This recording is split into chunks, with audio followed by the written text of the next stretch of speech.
Nous allons maintenant vous présenter comment contribuer à cette carte interactive du projet Chimère en eau. Contribuer, c'est-à-dire ajouter des points d'intérêt, des promenades, des espaces publics. Lorsque vous contribuez à ce projet, les éléments que vous ajoutez sont affichés de manière spécifique et l'équipe du projet pourra ensuite, en fonction des délibérations, afficher ces éléments comme des propositions qui seront retenues par le projet.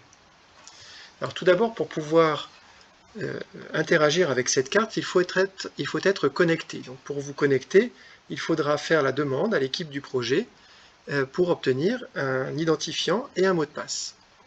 Une fois que vous aurez obtenu ces éléments, vous pouvez cliquer en haut à droite de la carte sur l'icône connexion. Vous tapez votre nom d'utilisateur, votre mot de passe. Si jamais vous oubliez votre mot de passe, vous pouvez cliquer ici sur « J'ai oublié mon mot de passe ». Il vous sera envoyé un mail qui vous permettra de renouveler votre mot de passe. Bien, nous allons nous connecter et revenir sur la carte interactive. Vous voyez qu'ici, sur la partie gauche, dans le menu des outils, un nouvel outil est apparu, l'outil Édition. Si je clique sur cet outil, vous voyez que j'ai la possibilité d'ajouter des promenades, des espaces publics ou des points d'intérêt. Nous allons commencer par ajouter un point d'intérêt, mais d'abord, nous allons nous rendre sur la carte à l'endroit où nous souhaitons ajouter ce point. Pour ce faire, je vous invite à utiliser un autre fond de carte que celui qui est proposé par défaut, par exemple la photographie aérienne. Je vais donc me rendre sur la zone sur laquelle je souhaite ajouter une proposition. Par exemple, ici, la zone du Golfe, juste à côté de l'aéroport, entre le Rézé et Petit Pérou. Et je vais donc ajouter un point d'intérêt. Je clique sur Édition, je prends l'onglet Point d'intérêt et j'ajoute un point.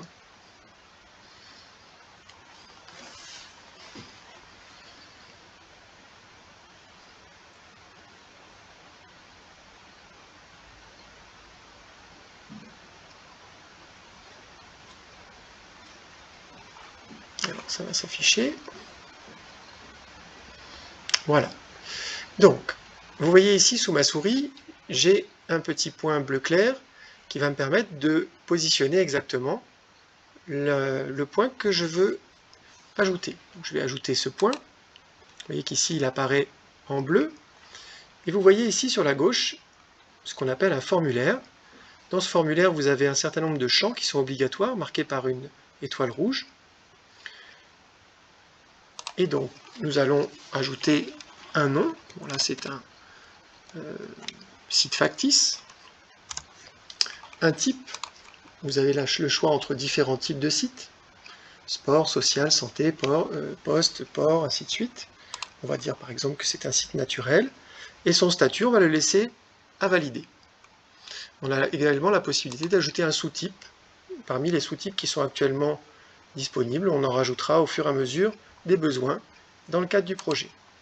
Dernier élément, vous avez la possibilité d'ajouter une photographie, soit une photographie que vous prenez directement sur le terrain avec votre téléphone portable, soit une photographie dont vous disposez dans votre bibliothèque de photos. Ici, je vais prendre une capture d'écran et je vais pouvoir enregistrer le projet. Le point.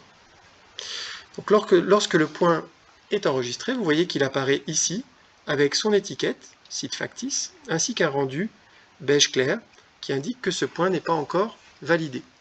Je peux de nouveau cliquer sur ce point. À ce moment-là, la pop-up va se rouvrir. Vous voyez que la photo que j'ai chargée tout à l'heure se trouve affichée. Et je vais pouvoir modifier ce point en cliquant sur le stylo qui se trouve ici. Je vais par exemple passer ce point de statut à valider à valide parce qu'il a été validé par l'équipe du projet. à ce moment-là, une fois que j'enregistre, vous allez voir que ce point a changé de statut. Il est maintenant indiqué comme un site naturel. D'accord ? Dernière chose, vu que c'est un point qui, bien sûr, est totalement factice, je vais pouvoir le supprimer en cliquant ici sur la croix « Supprimer ». Attention cependant à ne pas supprimer des points qui, eux, sont réels et importants pour le projet. C'est pour ça qu'il y a toujours une fenêtre d'avertissement. Ici, je suis sûr de moi, je vais pouvoir supprimer ce point. L'objet a été donc supprimé, tel que indiqué. Je vais maintenant vous montrer comment ajouter une promenade. Pareil, outils édition, je choisis dans l'onglet, dans le menu déroulant, l'objet promenade.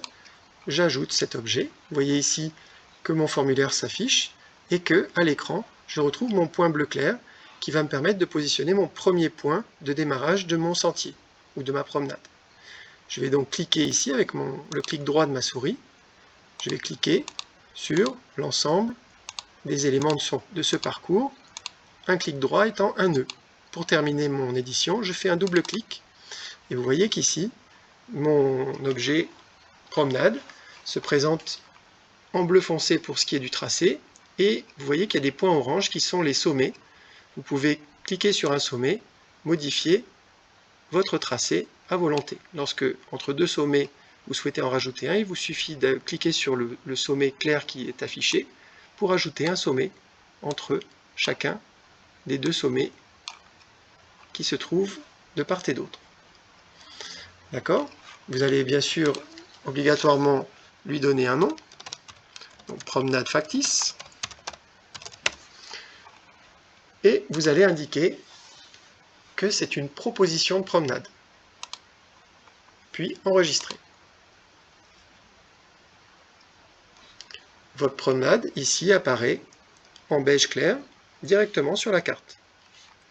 Si vous voulez modifier ou supprimer cette promenade, vous pouvez cliquer sur l'objet en question qui apparaît en jaune, recliquer sur le stylo, modifier.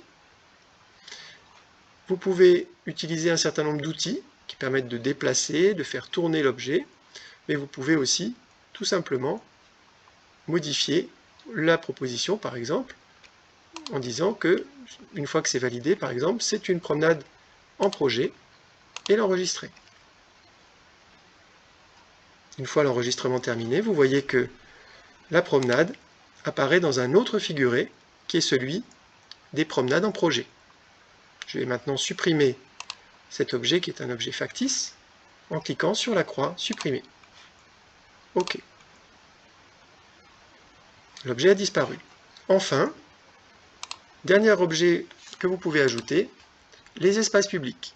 Donc pour ajouter un espace public, exactement la même manière de procéder que pour les points ou les lignes, sauf que vous allez dessiner avec votre souris, clic droit, les différents sommets de votre polygone. Pour fermer le polygone, un double clic suffit. Vous voyez ici apparaître les différents sommets que vous pouvez manipuler à volonté. Vous pouvez également, comme je vous l'ai indiqué tout à l'heure pour les lignes, déplacer l'objet, le faire tourner, et également le remodeler.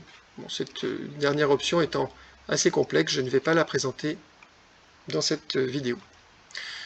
Nous allons donc ajouter un nom, espace factice, une description. Pareil ici, je vous invite à choisir la proposition d'espace, qui permet d'indiquer à l'équipe du projet que vous faites une proposition. Et une fois l'objet enregistré, il apparaît ici en beige clair, toujours la même couleur et le même figuré pour les propositions. Une fois que cette proposition est validée, ou invalidée d'ailleurs, par l'équipe du projet, on peut en changer le statut, et donc, par exemple, le faire passer en espace public en projet. J'enregistre, et vous voyez que mon figuré a changé. Je vais maintenant supprimer cet objet qui n'a rien à faire sur cette carte pour l'instant, en cliquant dessus, et en cliquant sur la croix qui va me permettre de supprimer l'objet.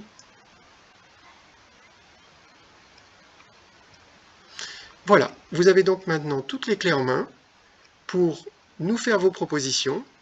Nous restons à votre écoute et nous espérons que vous serez nombreux à participer à ce projet que nous voulons le plus collaboratif possible. Je vous remercie.